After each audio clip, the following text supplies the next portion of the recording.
मुंबई उच्च न्यायालयाच्या अंतर्गत जे घेण्यात आलेली लिपिक शिपाई आणि जे कार ड्रायव्हर पदाची जी भरती होती, त्या भरतीची आता परीक्षा झालेली आहे. लेखी परीक्षा झाल्यानंतर अनेक उमेदवारांच्या मनामध्ये असे संभ्रम आहेत, की त्यांना मिळालेल्या मार्कच्या नुसार ते समोरच्या टप्प्यासाठी क्वालिफाय होतील किंवा नाही, की मग त्यांना जे मिळालेला मार्क आहे, त्या मार्क कट ऑफ बेसमध्ये बसतील की नाही. मग हायकोर्टाच्या लिपिक पदाचा कट ऑफ किती लागेल, शिपाई पदाचा कट ऑफ किती लागेल आणि कार ड्रायव्हर पदाचा कट ऑफ किती लागेल, हा सर्व एकंदरीत अनेक उमेदवारांमध्ये गोंधळ निर्माण झाला आहे. आता हा कट ऑफचा जो विषय आहे, त्याच्यामुळे मग आता पेपरचा अनालिसिस तुम्हाला वेगवेगळ्या युट्यूब चॅनलच्या माध्यमातून तुम्हाला सांगितलं जात असेल किंवा पेपर अशा पद्धतीचा असल्यामुळे कट ऑफ इतका जाईल किंवा मग लिपिक पदाचा कट ऑफचा हा जो आहे हा इतका इतका जाईल, शिपाई किंवा मग कार ड्रायव्हर पदाचा कट ऑफ जो आहे हा इतका इतका जाईल, असे वेगवेगळे प्रिडिक्शन हे बांधल्या जात असतील.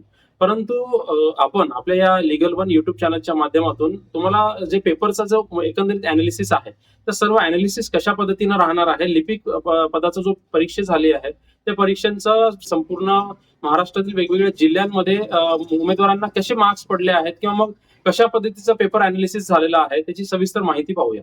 सुरुवातीला आता लिपिक पदाचा, त्याच्यासोबतच शिपाई पदाचा आणि कार ड्रायव्हर या तीनही पदांसाठी जी संपूर्ण माहिती आहे याची माहिती आपण वेगवेगळ्या व्हिडिओमध्ये बनवणार आहे. त्यामुळे या व्हिडिओमध्ये फक्त मुंबई उच्च न्यायालयाअंतर्गत निघालेले जे नागपूर खंडपीठ आहे, औरंगाबाद खंडपीठ आहे आणि मुंबई खंडपीठ आहे, या तीनही खंडपीठांसाठी निघालेल्या लिपिक पदाची सविस्तर माहिती पाहणार आहे. त्यामुळे या व्हिडिओला शेवटपर्यंत बघा. नक्कीच या व्हिडिओमध्ये अतिशय महत्वपूर्ण आणि अनुभवातून जी माहिती आली आहे ते फॅक्ट माहिती आपण तुमच्यापर्यंत पोहोचवत असतो आणि या माहितीच्या आधारावर उमेदवारांना खूप मोठ्या प्रमाणामध्ये आतापर्यंत फायदा चालला आहे आणि पुढे सुद्धा होणार आहे. त्यामुळे सुरुवातीला पाहूया की कट ऑफ कशा पद्धतीचा लागणार आहे. पेपर अनालिसिस एकदम शॉर्ट मध्ये बघूया आणि पुढचे स्टेजेस म्हणजेच कशा पद्धतीने पुढे क्वालिफाय झाल्यानंतर कशा पद्धतीने पुढे जायचं आणि पुढे स्टेजेस, प्रत्येक स्टेजेस कशा पद्धतीने क्वालिफाय करायचं याची सविस्तर माहिती आपण पाहणार आहे. सुरुवातीला बघूया की पेपर अनालिसिस कशा पद्धतीचा आहे. आता पेपर अनालिसिसचा जर विचार केला तर मुंबई खंडपीठ म्हणा, नागपूर खंडपीठ म्हणा आणि औरंगाबाद खंडपीठ म्हणा, तीनही खंडपीठांसाठी पेपर एकाच वेळेस घेण्यात आले आणि तीनही परीक्षांसाठी तीनही खंडपीठाचे पेपर सेम झाले आहेत. त्यामुळं याच्यामध्ये वेगवेगळ्या बॅचमध्ये खंडपीठांमध्ये पेपर झाल्यामुळे प्रत्येक उमेदवारांना त्यांच्या स्वतःच्या जिल्ह्यामध्ये परीक्षा द्यायला मिळाली. त्यामुळं उमेदवार अब्सेंट होण्याची संख्या जी आहे हे फार कमी होती. सुरुवातीला जर पेपरचा अनालिसिस बघितला तर पेपर हा सोप्या पद्धतीचा होता. सगळेच प्रश्न किंवा सगळे सगळे सब्जेक्ट जे आहेत हे फार टफ प्रमाणामध्ये नव्हते.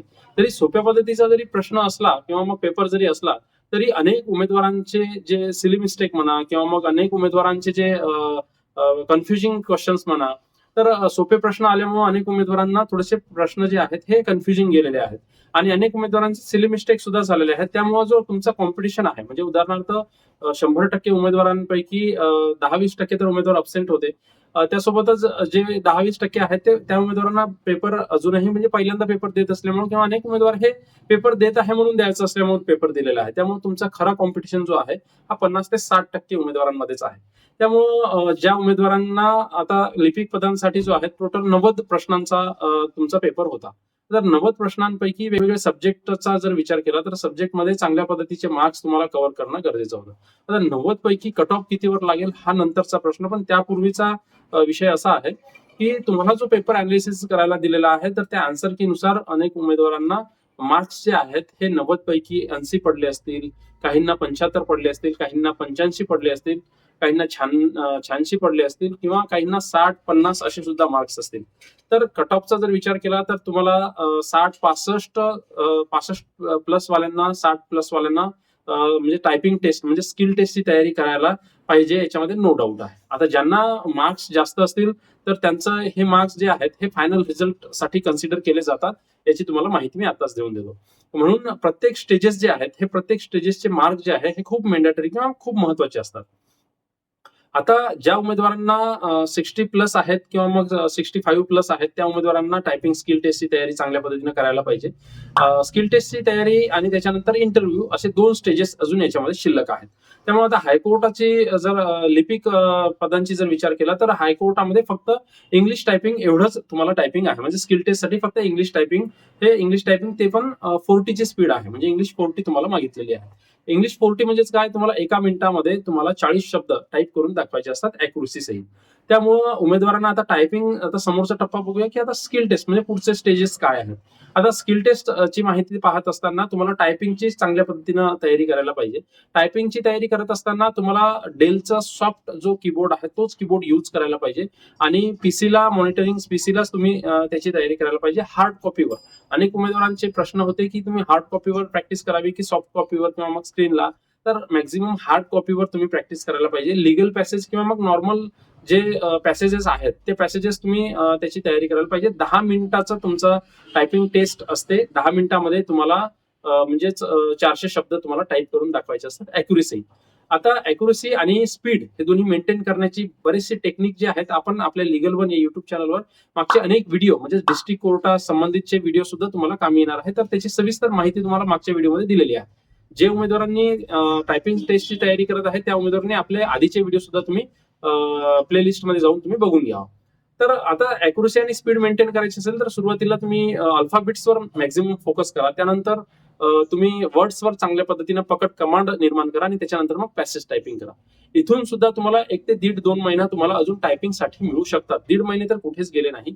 त्यामुळं 1.5 महिन्यामध्ये तुमची चांगली प्रॅक्टिस कशा पद्धतीची होईल त्यासाठी प्रयत्न करा. दिवसातून तुम्ही मॅक्झिमम म्हणजे एक टाइमला बसले की तुम्हाला कमीत कमी 1-1.5 तास तरी तुम्ही प्रॅक्टिस करायला पाहिजे.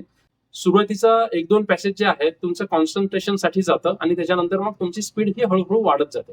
आता तुमची स्पीड मेंटेन करता करता तुम्हाला अॅक्युरेसी सुद्धा महत्वाची असते.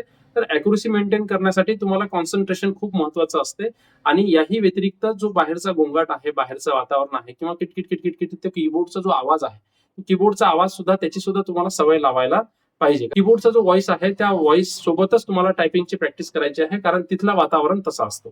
त्यामुळं ज्या उमेदवारांनी टायपिंगची स्किल टेस्ट तयार करत आहे किंवा स्किल टेस्टची तयारी करत आहे तर त्या उमेदवारांना जे काही डाऊट्स असतील तुम्ही ते कॉमेंट्स बॉक्समध्ये सांगू शकता. आता पाहूया पुढची इंटरव्ह्यूची तयारी.